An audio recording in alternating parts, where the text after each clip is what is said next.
Did you know that King Solomon, one of the wisest men in history, is said to have had an African son? Ethiopian tradition tells a fascinating story about Menelik I, the legendary son of Solomon and the Queen of Sheba. But is this tale as straightforward as it seems? Let's dive into history, legend, and cultural perspectives to uncover the truth behind this ancient connection. Before we dive in, it's important to address a key question. Was King Solomon African? Historically, ancient Israel was situated in the Middle East, a region geographically close to Africa. In fact, before colonialism and modern definitions of continents, the Middle East and parts of North Africa were often seen as interconnected regions. But when we talk about ethnicity and culture, Solomon belonged to the Israelites, a Semitic people with their own distinct traditions. This duality, geography versus ethnicity, is why this discussion sparks so many perspectives. The story of Solomon's African connection begins with the Queen of Sheba, but who was she and where did she come from? Ethiopian tradition identifies her as Makeda, a queen from the ancient kingdom of Sheba, located in modern-day Ethiopia, and Yemen. The Bible describes her as a wealthy and wise queen who visited Solomon in Jerusalem, bringing lavish gifts. Historians are divided. Was Sheba an Ethiopian or Arabian kingdom? The Queen of Sheba remains one of the most enigmatic figures in history. Described in the Bible, the Quran, and Ethiopian traditions, she is often depicted as a powerful and wise monarch whose fame reached the ears of King Solomon. But her origins spark a lively debate among historians and scholars. On one hand, Ethiopian tradition identifies her as Queen Makeda, ruling over the ancient kingdom of Sheba in what is now modern-day Ethiopia and Eritrea. This view is central to Ethiopian identity and its claim to a Solomonic dynasty. In Ethiopia, the Queen of Sheba isn't just a historical figure, she is a cultural and spiritual icon. On the other hand, many historians associate Sheba with the ancient Sabaean kingdom in modern-day Yemen. The Sabaeans were a wealthy and powerful Arabian kingdom known for their control of trade routes and impressive architecture. Archaeological findings, including inscriptions and ruins, suggest that Sheba could have been located in Arabia, with the Queen of Sheba serving as a Sabaean ruler. Despite the debate, the Ethiopian narrative has become the most enduring and influential in connecting the Queen of Sheba to Africa.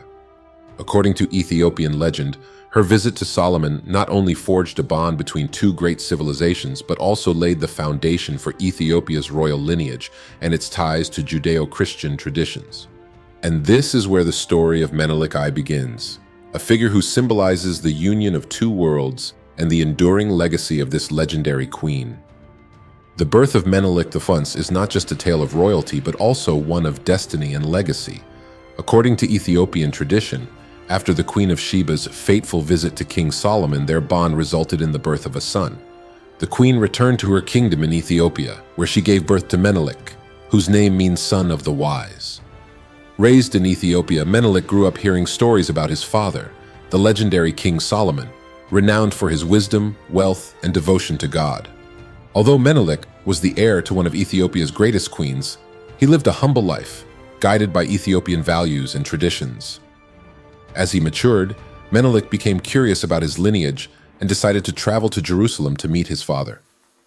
According to Ethiopian accounts, his journey was filled with purpose, not just to meet Solomon, but also to understand his identity and heritage. When Menelik arrived in Jerusalem, Solomon immediately recognized him as his son. Their meeting was a pivotal moment, bridging two great civilizations. Solomon was so impressed with Menelik's wisdom and character that he offered him the throne of Israel. However, Menelik declined, choosing instead to honor his Ethiopian roots and return to his homeland. But before he left, Menelik is said to have taken something with him, the Ark of the Covenant. Ethiopian tradition holds that this was not an act of theft, but a divine intervention. The Ark, believed to house the Ten Commandments, symbolized God's covenant with his people. Its journey to Ethiopia, under Menelik's guardianship, marked a significant shift in spiritual and historical narratives. Menelik became the first emperor of the Solomonic dynasty, forging a direct link between Ethiopian royalty and ancient Israel. This legacy has shaped Ethiopia's identity for centuries, blending African and Judeo-Christian traditions. Since the release of our earlier short video, one question has sparked a lively debate. If King Solomon was African, why emphasize that Menelik I, his son, was African? Isn't that redundant? It's a valid point, and one that deserves careful consideration. To answer this, we need to distinguish between different ways of understanding identity: geographical, ethnic, and cultural. Geographically speaking, ancient Israel was located in a region now considered the Middle East, but in antiquity this area was closely connected to Africa. Before the modern division of continents, parts of the Middle East, including Israel, were often seen as an extension of the African landmass. In this sense, one could argue that Solomon was African geographically, given the proximity and historical ties between these regions. However, when we talk about ethnicity and culture, Solomon's identity becomes more specific. He was part of the Israelites, a Semitic people with distinct traditions, languages, and beliefs. The Israelites were culturally and ethnically different from most African groups, including the people of ancient Ethiopia. So, when Ethiopian tradition describes Menelik as an African, it emphasizes his connection to his mother, the Queen of Sheba, who is deeply rooted in Ethiopian history and identity. Now, before we go any further, I know some of you might be thinking about the argument that Solomon himself was black, because of the lines in the Song of Songs where it's written, "I am black, but comely." However, it's important to understand the context.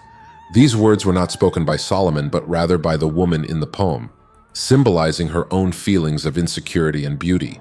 The verse is poetic and metaphorical, meant to convey themes of love, self-image, and longing, rather than a literal racial identity.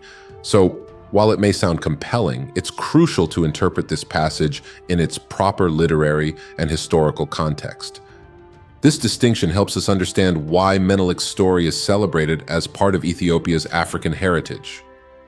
This isn't just a debate about labels. It's about recognizing the cultural intersections that make this story so powerful. Menelik I's tale is not only about his lineage, but also about the blending of two great civilizations, Israel and Ethiopia.